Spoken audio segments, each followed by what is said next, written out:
इथे केला जाईल छत्रपती शाहू महाराजांचा संकल्पनामा उद्धवजी ठाकरे आणि शरद पवार यांच्या हस्ते होईल.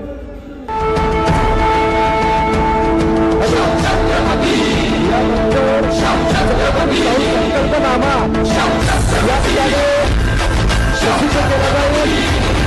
छत्रपती शाहू महाराजांचा संकल्पनामा उद्धवजी ठाकरे आणि शरद पवार यांच्या हस्ते होईल.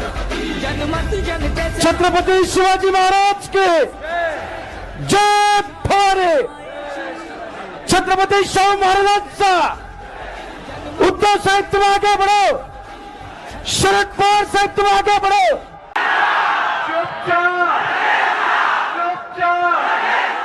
महाराष्ट्र और बिहार में राजनीतिक तौर पर कुछ ऐसा घटित हो रहा है जो भारतीय जनता पार्टी को लगातार टेंशन दे रहा है. प्रधानमंत्री नरेंद्र मोदी, अमित शाह जो हैं वो खुद मंत्रणा कर रहे हैं कि कहीं यहां पर खेला तो नहीं पलट जाएगा. और उसकी एक मिसाल देना चाहता हूं दोस्तों. महाविकास अघाड़ी की एक संयुक्त रैली हो रही है कोल्हापुर में, जहां मैदान में अघाड़ी की तरफ से शाहू जी महाराज हैं जो कि छत्रपति शिवाजी महाराज के वंशज हैं.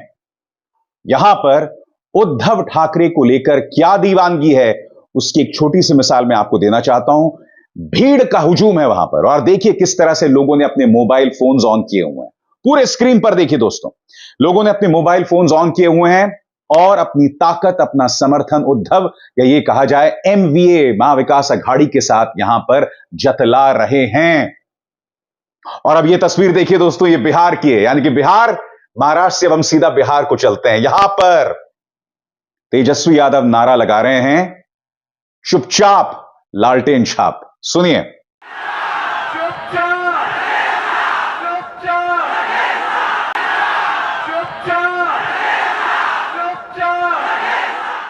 दोस्तों हमें ये नहीं भूलना चाहिए कि पिछली बार यानी कि जब 2019 के चुनाव हुए थे तब भारतीय जनता पार्टी ने कांग्रेस का, ये कहा जाए विपक्ष का, महाराष्ट्र और बिहार दोनों जगह सुपड़ा साफ कर दिया. और अगर बीजेपी को इस बार इन राज्यों में नुकसान होता है तो यह ना भूलें पार्टी सीधा 300 से नीचे आने लगती है, यानी कि वो धीरे धीरे 270 की तरफ बढ़ने लगती है. और यह भारतीय जनता पार्टी को लगातार टेंशन दे रहा है. यह टेंशन दे रहा है कि कहीं यह हो तो नहीं जाएगा. और मैं आपको बतलाना चाहूंगा, बिहार में तेजस्वी, उसी तरह से महाराष्ट्र में उद्धव ठाकरे या ये कहा जाए महाविकास अघाड़ी को जो है वो लगातार प्रतिक्रिया मिल रही है. जैसे कि मैंने आपको कोल्हापुर में दिखाया, मंच पर थे शरद पवार और उद्धव ठाकरे. और उद्धव वहां जनता से कह रहे हैं कि हम एक साथ चुनाव लड़ रहे हैं और यह बहुत जरूरी हो जाता है कि वोट ट्रांसफर हो. उद्धव इस बात को जानते हैं कि अपने आप में बहुत बड़ी चुनौती है कांग्रेस का वोट बैंक और उद्धव ठाकरे का वोट बैंक. ये दोनों आपस में कभी मिले नहीं है, पहली बार है जब ये दोनों एक साथ मिलने जा रहे हैं. और यह चुनौती उद्धव ठाकरे के सामने है. हालांकि जहां तक मुझे याद है एक बाय इलेक्शन हुआ था जिसमें एमवीए एक साथ थी और उन्हें जीत भी मिली थी. मगर उद्धव ठाकरे बतलाना नहीं भूलते कि इस मौके पर वोट ट्रांसफर होना बहुत जरूरी है. सुनिए वो क्या कह रहे हैं. आणि जे असे काही प्रश्न विचारतात की शिवसेनेची मतं ही काँग्रेसला ट्रान्सफर होणार का, होणार की नाही, कारण काँग्रेसच्या हातामध्ये मशाल आहे. काँग्रेसच्या हातात मशाल घेऊन 4 तारखेला आपल्याला विजयाची तुतारी फुंकायची आहे. आज रणशिंग फुंकलेला आहे, उद्या विजयाची तुतारी फुंकायची आहे.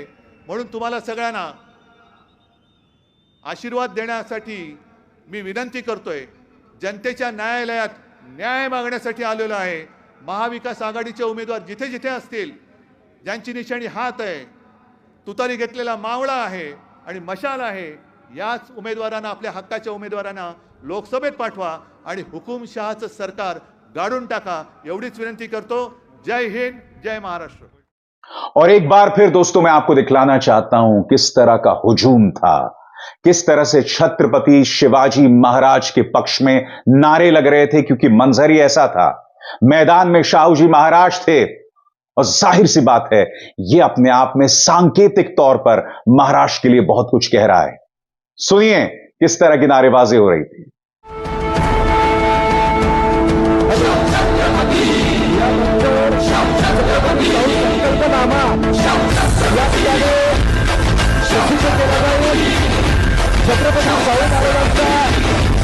नामा उद्धवजी ठाकरे आणि शरद पवारांचे असते होईल. छत्रपती शिवाजी महाराज के जय भवानी. छत्रपती शाहू महाराजांचा उद्धव साहेब तुम आगे बढ़ो, शरद पवार साहेब तुम आगे बढ़ो.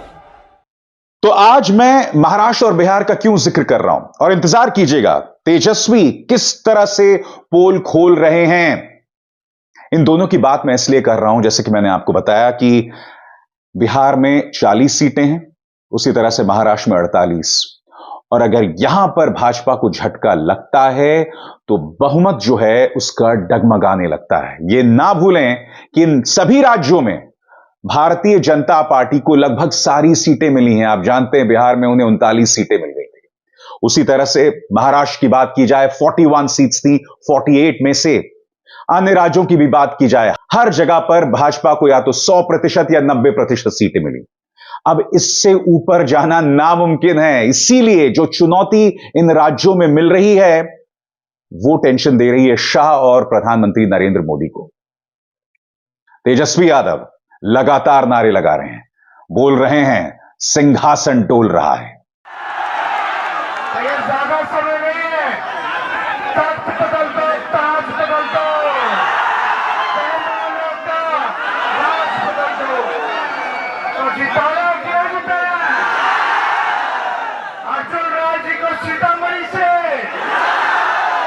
और रितु जायसवाल जी को शिवहर से. यही नहीं दोस्तों, संविधान के मुद्दे पर जिस तरह से राहुल गांधी और तेजस्वी लगातार हमला बोल रहे हैं ना, वो रंग ला रहा है.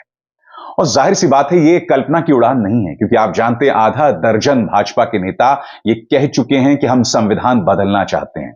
अगर हमें 400 सीटें मिल गई तो हम संविधान बदल देंगे. यही वजह है कि तेजस्वी कहते हैं आरक्षण के मुद्दे पर प्रधानमंत्री अपनी जानकारी दुरुस्त करें. प्रधानमंत्री को जानकारी का अभाव है. अभी कर्पूरी ठाकुर जी को उन्होंने भारत रत्न दिया, लेकिन उन्हीं के विचारों को वो विरोध कर रहे हैं. जब पहली बार कर्पूरी ठाकुर जी मुख्यमंत्री बने थे तो जितने भी सामाजिक तौर पे पिछड़ी जातियां थी, चाहे किसी भी धर्म के हों, सबको पहली बार आरक्षण मिला था. इसमें तो जनता दल यूनाइटेड के नेताओं से पूछो ना कि वो इस पे क्या कहते हैं. कर्पूरी जी के निर्णय को गलत ठहराना क्या उचित है क्या? तो पहली बार उसी टाइम मिला था.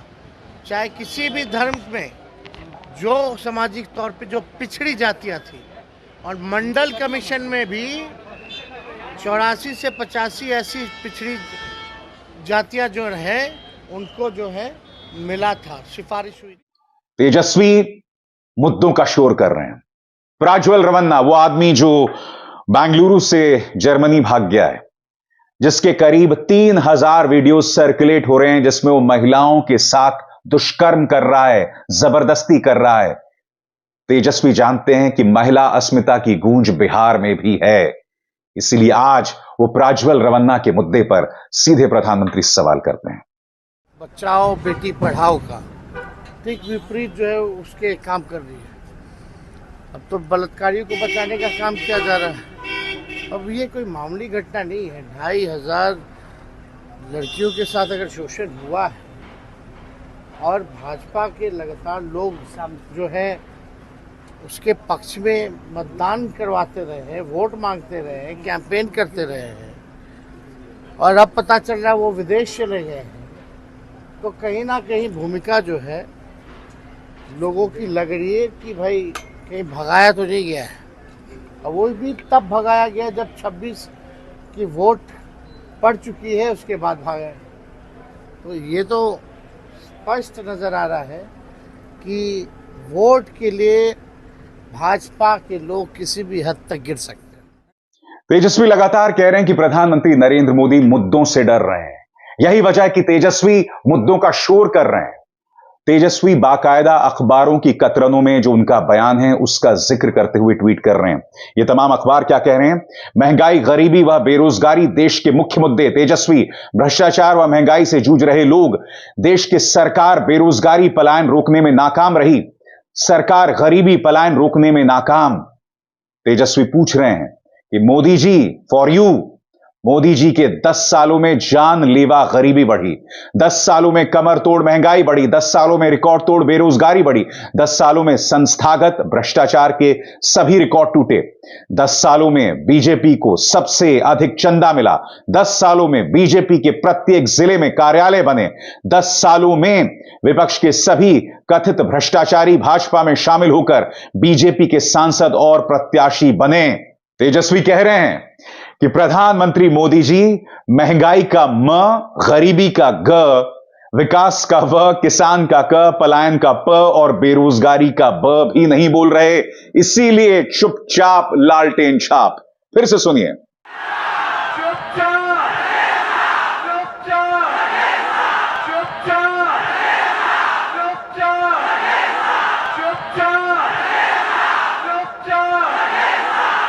एक तरफ तेजस्वी और उद्धव लगातार मुद्दों पर बने हुए, मगर दूसरी तरफ आप जानते हैं, चाहे प्रधानमंत्री हो, चाहे मुख्यमंत्री आदित्यनाथ हो, चाहे अमित शाह हो, अनर्गल भड़काऊ मुद्दों पर भटकाने की कोशिश कर रहे हैं। और मैं आपको एक छोटी सी मिसाल देना चाहूंगा।